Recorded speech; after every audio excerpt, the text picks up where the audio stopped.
सानाम को जहार इन मेटा ना वीडियो रे सानाम को सगुन दाराम आशा करें जो नपाय गे मेना पेया और इन नपाय गे मिनाया तो थंबनेल नेल कते पे बुझाव दाड़े कना तेन दो अकया कथा ते नोआ वीडियो अगू कदा तो हाँ यूट्यूब फेसबुक इंस्टाग्राम जो सोशल प्लेटफॉर्म रे बारे कुड़ी दर जास्ती किन भाइरल कना मिहर दो प्रतिमा हांसदा और मिहर दो मालती मुर्मू बाना हर गे बार लेका कते किन भाइरल कना मिहर दो बाड़ी डहार ते ताड़ाम कते भाइरल कना और मिहर दो मौज कामी कते प्रतिमा बिटी दो बइन मेताया कारण उनी गिद्रा उन को मेताय कान रहो सुधर लगी दो बाय कुरुमुटुइदा बरंच अहंकारी हर लेका आज बेबाड़ी लैंग्वेज ते लई बड़ायदा जे आज उन्नति नेलते हर को हिस्क कना ओना हतेते बांगमा नौका को कमेंट्स दा नौका को रड़दा तो बिटी आम दो एमन महान चेद हो बाम कामी कदा जे आमा कामी नेलते हर को हिस्का हिस्का तो हुई दरकार कना मालती मुर्मू नेलते जहां दो आजोदिया बुरु चेतान रे मेना जेलिन सेरें आतु रे मेटा रेंगे नाचार घारंज खन बिलोन कते रहो नि सार्थ भावे गिद्रो को पढ़ावेत कोय निया आशा कते जाते उनको गिद्रा हापेन दिन हर लेकान हर को बेनामा बाडायाबन हिस्कते दो रागी बुझा उनी हड़ा उन्नति नेलते कष्ट आइका मेनखान मालती मुर्मू नेलते जहां हिस्का बुझे कना से ओना दो रस्क रेना गौरव रेना उनी नेलते मने हुई कना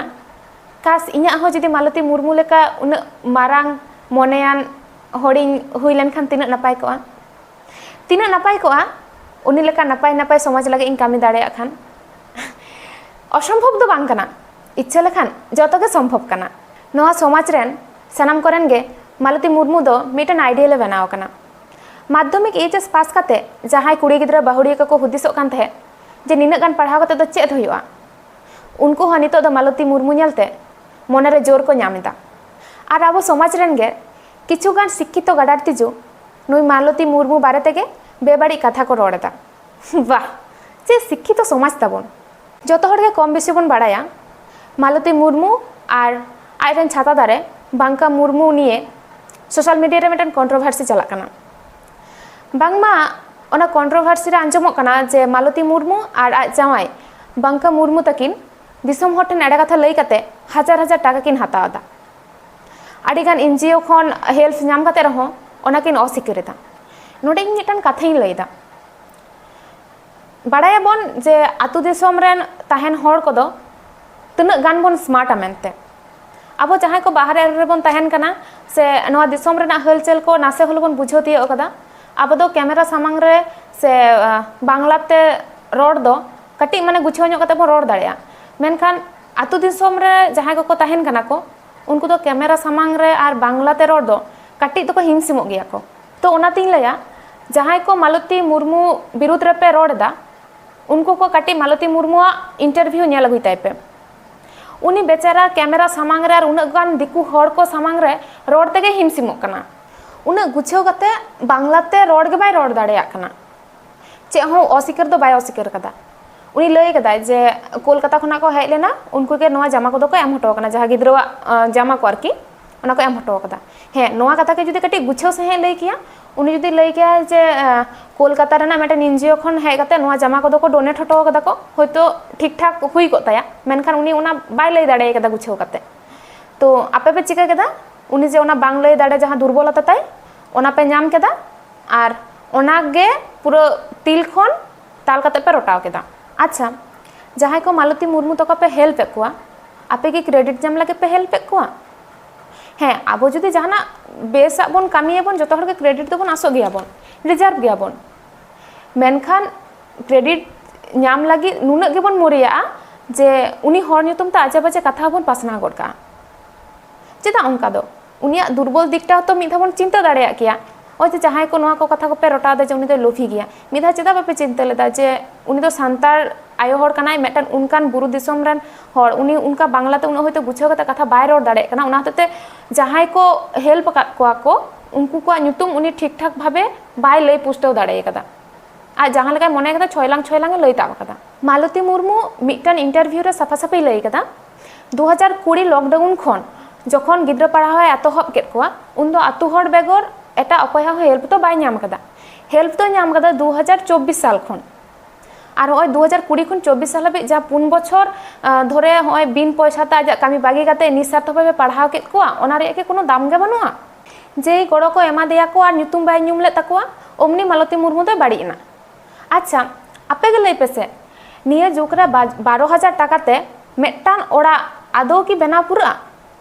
इन दो बई लेदा जे 12,000 टाका तो दोमे गे कम गया मेनते मेनखान मेटान ओड़ा बेना पूरा करते गेले 12,000 टाका तो सारी गे कम गया 12,000 टाका तो मेटान स्कूल ओड़ा तो बांग बेना पूरा। मालती मुर्मू मिटान इंटरव्यू रे सांतार ते रोड कते उटी उटी लई कदा ओका एनजीओ खन 12,000 टाका स्कूल ओड़ा बेना ᱧᱩᱛᱩᱢ ते और मिड डे मिल लगित ते और गिद्रा को लगी यूनिफॉर्म को एम हटो कदा मेनते और दिलखाना यूट्यूब चैनल खन गड़ो लेकाते दिसम हर ठेन खन तिनाग टाकाय नाम कदा ओना हो किन्तु परिष्कार भाबे गे लई कदा और एनते रहो आपे पे लईदा जे मालती मुर्मू दो टाका लोभते गिद्राय पढ़ाव कोआ टाका लोभते भाइरालोग कना। अच्छा आपे गे लई पेसे निया जुग रे 500 टाका ते चेद को तिनाग गान हुयुग कना ओना 500 टाका खुचरा का से ओका करे जे खर्चा चाबा बुझो गे बांग ᱧᱟᱢᱚᱜᱼᱟ और जहाँ पे लईदा जे ये गिद्रा पढ़ा ᱧᱩᱛᱩᱢ ते 1,000 टाका वेतने ᱧᱟᱢदा ओना दो आ एकला सुमुन दो बाय ᱧᱟᱢदा आइरेन गड़ो सपोह लेकाते जहाय को ताहे कना जतो हर गेको ᱧामदा को और ओना 1,000 टाका जखन पार हेड को हटिंग दा से उन दो ओना 500 टाका गान काते हुयुग कान ताको थे हटिंग रे एरपर आपे गे लई पे मा जे मेटान हर जतो कामी बागी काते सेता 6टा को 9टा हाबी गिद्राय पढ़ा कोआ ओना 500 टाका लगी मास रे ओना 500 टाका रोजगार लगी और जुदी इन बताओ केदा जे उनी दो वेतन लेकाते 1,000 टाका को एमाय कना को तो एनते रहो तो ओना दो मालती मुर्मुआ हक रेना टाका कान ताया कामी कनाय कामी कुड़ाई लेकाते 1,000 टाका को एमाय कना को नॉर्मल व्यापार निया जुग रे से डांगरी गुरी एम हता रहो टाका एम हुयुग कना और नोडे मा नुई मा आबोरेन सावतारेन उनको बाले पट को गिद्रा को पढ़ा काते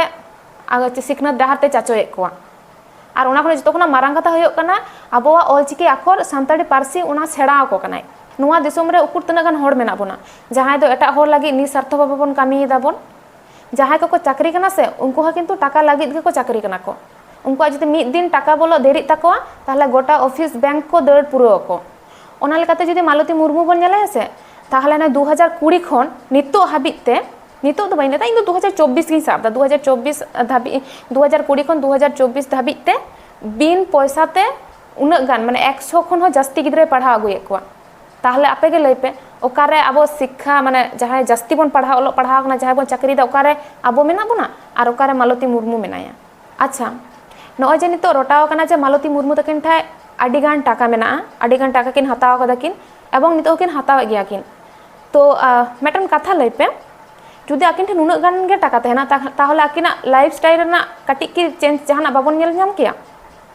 आकिन ओड़ा दुआर ना शिल्पिंग तकिन उना हो नितो रापु किन दो का किया उना गान टाका ना तकिना रापु शिल्पिंग आते गे को तहे को किया को हरो बांदे ना हो तो काटी परिवर्तन हे को किया से तो उना को तो चे हो परिवर्तन दो बांग नेलो कना लाहाते जहां लेका काते भाइराल कना नितो हो उनका गे मेनाया ताहले जहाना जखन बो रोड दा काटी लाहा तायम नेल काते चिंता काते बो रोड मा तो जागे उनी बारेते जहां होय बेबाड़ी कंट्रोवर्सी राकाब कना नोआ दो नोडे गे चाबा मा और नपाय नपाय कामी कना आजा कामी लगे उद्गाव बन एमाय माबन उनी सावरे बन ताहेन माबन और होय कना उनका हिस्सेस हुया काते उनी चेतान उनका हिस्सेस हुया काते आबो संतार समाज रेया जहां ᱧᱩᱛᱩᱢ आरकी ओना ᱧᱩᱛᱩᱢ आबो एटा समाज ठेन चेता बन खटोयदा मेटान कथा इन आंजम काते है जे संतार के संतारन बायरी कना बन नितो मा ओना जल जंत प्रमाण नेलोग कना मालती मुर्मू निये होय नोना एड़े कथा को जेलिंग सेरिंग आतुरे एमन भाबे प्रभावे गिडी कदा जे नितो ओना आतुरन होड़ आकोरेन गिद्रा को मालती मुर्मू ठन पढ़ा बाको भेजाए को आको 2020 रे जखने एतहब लेदा उनको तहे कना को 100 चेतान रे गिद्रा आ नितो ओना घटना पर नितो पढ़ा को हिजुक कना को 40 खन 50 जन नोंका हो आंजमो कना जे मालती मुर्मू प्रशासन खन को मनाए कना को नोंका सोशल मीडिया रे रोड लागे जाते आलोय रोडमा और जहाय मालती मुर्मू रन गड़ो को उनको को मुत खन मि हड़े लईदा जे जिलिंग सेरें आतुरान हड़ को आरकी जावरा काते नोआ स्कूल बंदोय लगी एप्लीकेशन ब्लॉक रे को जमाय लगी को इन दो बई बड़ाय तना सारे तना एड़े मेटन वीडियो नेल किदई ओना रे उनी मालती मुर्मू रन जहाय गड़ोई उनी लईदा जे आतुरान हड़ को गल्प बड़ाय दाको जे नोआ स्कूल बंदोय लगी ब्लॉक रे एप्लीकेशन को जमा हटो का को उनको आतुरान हड़ को भाकरें लया जे एटा हड़ा कथा आंजम कते दो आलो पे भिड़का आपे आतुरन गे हड़ कना किन मालती मुर्मू और बंका मुर्मू दो तो आपे गे भागे ठीक पे बड़ाय किन उनकिन ओका लेकना किन मेनते तो तो एंते रहो जुदि बापे बुझेद किना तो आपे सामांग दापराम दुड़ुब पे गालमाराव पे उनकिन सला और जहाँ ओना भूल बुझा बुझी जहाँ तैयार करना ओना दो मेटाव काप पे और गिद्रा को तो भेजा को पे पढ़ा तहा चोन को पढ़ाव चोन को और मालती मुर्मू विरुद्ध रे जहाँ को पे रोड़ा उनको को भाकरी लिया आपे हो जुदि पे दाड़े नौका बाले बेकर गिद्रा हबर कते बिन कुड़ाइते 6टा खन 9टा हाबी एकदम गिद्रा पढ़ा को पे आपे सनाम कमी बागे कते और ओना गिद्रा पढ़ा जुदि बापे दाड़े एटा जहाना कमी पे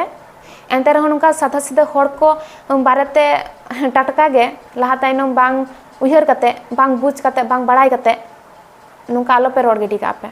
मुचाद रे इकिन खजोग कना सनाम हुडिंग मारांग हर कोठेन नोआ हुडिंग हुडिंग मोचाते आदि मारांग मारांग कथा कोई लई बाड़ी केदा तो ओना लगे सनाम कोठेन इकिन खजोग कना और मुचाद रे